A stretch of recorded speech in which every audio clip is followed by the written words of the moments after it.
दोस्तों देखने में तो ये समंदर में खड़ी एक बैटल शिप सी लगती है, लेकिन ये एक छोटी सी सिटी है जो आज बिल्कुल खंडर हो चुकी है। एक वक्त था जब इस आइलैंड पर 5000 से ज्यादा लोग रहते थे और ये ना सिर्फ जापान की बल्कि पूरी दुनिया की सबसे घनी आबादी वाली सिटी कहलाती थी।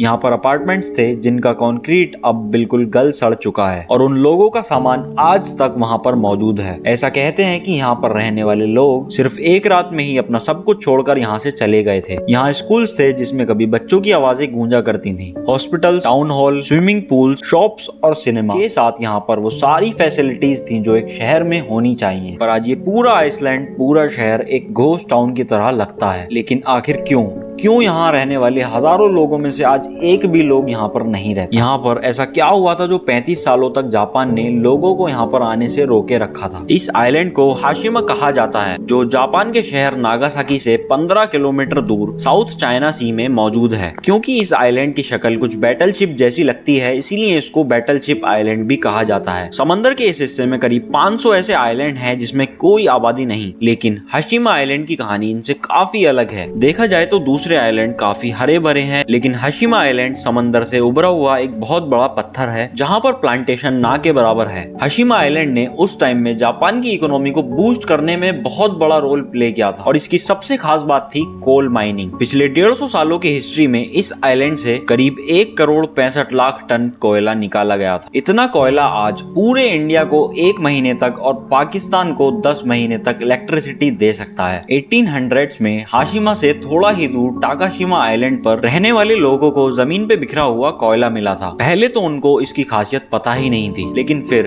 कोहिदा नाम के एक आदमी को एक्सीडेंटली इसकी हीटिंग प्रॉपर्टीज के बारे में पता चला। उस दिन के बाद से टाकाशिमा आइलैंड के लोगों ने उस कोयले को इकट्ठा करना शुरू कर दिया, जिससे वो अपने घरों को गर्म रखते थे। देखते ही देखते 1850 में नागासाकी एक इंटरनेशनल शिपिंग पोर्ट बन गया था। वेस्टर्न कंट्रीज यानी ग्रेट ब्रिटेन और यूएसए अपनी सेलिंग शिप्स को स्टीम इंजन से रिप्लेस कर रहे थे, जिनको चलाने के लिए सिर्फ कोल की जरूरत थी। जब शिप्स नागासाकी पोर्ट पर आकर रुकती थी तब उनको रिफ्यूलिंग के लिए कोल की जरूरत पड़ती थी। तब ये कोयला नागासाकी आइलैंड से थोड़ा ही दूर टाकाशिमा आइलैंड पर बिखरा पड़ा था। जब कोयले की डिमांड बढ़ती गई तो आइलैंड के लोग इसको जमीन से बेचने के लिए निकालने लगे और देखते ही देखते टाकाशिमा आइलैंड से कोयला खत्म हो गया। तभी उन्होंने आसपास के आइलैंड पर कोयला देखना शुरू किया, जिसमें हाशिमा सिर्फ एक ऐसा आइलैंड था जिसमें सबसे ज्यादा कोयला था। उस वक्त कोयले को निकालने के लिए सिर्फ हाथों का इस्तेमाल होता था, जब कोई मशीनरी नहीं थी। अब बढ़ती हुई कोल डिमांड्स को पूरा करने के लिए सिर्फ हाथों का इस्तेमाल काफी नहीं, इसीलिए 19th सेंचुरी में मित्सुबिशी कंपनी ने हाशिमा आइलैंड को ही खरीद लिया। उस वक्त मित्सुबिशी एक शिपिंग कंपनी थी जिसने उस वक्त हाशिमा आइलैंड पर प्रॉपर कोल माइनिंग करने का फैसला किया। कंपनी ने यहाँ पर वर्कर्स के लिए घर बनाए और इस आइलैंड को समुद्री लहरों से बचाने के लिए इसके चारों तरफ बड़ी बड़ी दीवारें भी बनाई और यही वजह है जो आज ये एक शिप की शक्ल में दिखता है। 1916 में यहाँ पर 3000 वर्कर्स रहते थे जो साल में 150 टन कोयला जमीन से निकालते थे। हाशिमा आइलैंड के छोटे साइज की वजह से यहाँ पर रहने की जगह बहुत कम थी, जिस वजह से मित्सुबिशी ने यहाँ पर कंक्रीट रेजिडेंशियल कॉम्प्लेक्स बनाया ताकि ज्यादा से ज्यादा वर्कर्स यहाँ पर अपनी फैमिली के साथ रह सकें। ये उस वक्त पर जापान की सबसे बड़ी कंक्रीट बिल्डिंग थी, लेकिन वर्कर्स के लिए फिर भी कम थी। जिसके बाद यहाँ पर वर्कर्स की तादाद बढ़ती चली गई और मित्सुबिशी नए नए कॉम्प्लेक्स भी बनाता चला गया। 1941 तक हाशिमा में कोयले की प्रोडक्शन सालाना 4,10,000 टन तक जा पहुंची, जो कि दिन ब दिन बढ़ती ही जा रही थी। 1959 में आइलैंड की टोटल पॉपुलेशन 5,200 थी। अब देखा जाए तो आइलैंड का टोटल एरिया सिर्फ 15.5 एकड़ है। अगर हम कैलकुलेशन करें तो 1 एकड़ में 335 लोग रहते थे। इतनी घनी आबादी आज तक दुनिया के किसी भी शहर में नहीं पाई गई। और टनल की बात की जाए तो वो आइलैंड से 1 किलोमीटर नीचे खोद कर बनाई गई थी, जहाँ का टेम्परेचर 35 डिग्री सेल्सियस और 95% ह्यूमिडिटी रहती थी।